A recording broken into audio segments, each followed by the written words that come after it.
All right, I am ready to start on the fourth experiment. But before I get started, I thought I would discuss some things that I learned from recent paintings in which I used colored pencil. Just like with the India ink test, I am using a Fabriano Artistico 300-pound extra white hot press paper. So when I did this, this was 300-pound Canson Heritage hot press.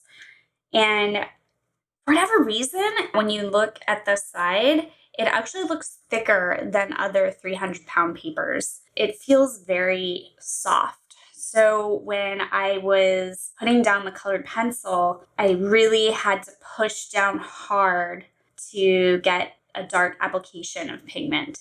That's why this time I'm not using the Canson Heritage and I'm using the Fabriano, which even though they're the same weight, they're both 300-pound, this one just feels thinner. So it has the nice hard surface under it. So I think it'll be easier when using the colored pencil. So another thing that I learned is that I need to only use a certain brand of colored pencil.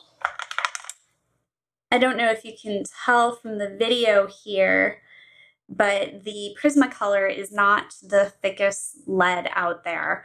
And I had trouble with the lead breaking whenever I would put pressure, especially when I would put pressure sideways like this, which is a technique that I'm really into right now, switching from thin to thick lines when inking with colored pencils. So when I was having issues with the Prismacolor, I decided to try some different pencils. I tried the Gold Favor, but I didn't realize that basically this is the somewhat lower end Faber-Castell colored pencils. Faber-Castell now has 3 different quality colored pencils. So they have like a really cheap like student grade, and then they have their more expensive Polychromos line, and then the Gold Faber is in between the two.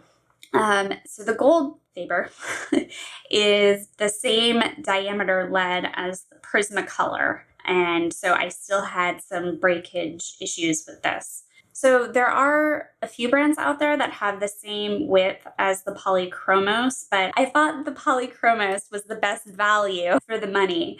I think the pigment is good and the strength of the lead is really good. I could put a fair amount of pressure without breaking this. Therefore, I decided that I'm going to be using the Faber-Castell Polychromos colored pencils when I do my work. Now I think I'm done with the chit chat, and now I'm just going to go ahead and get into the inking process.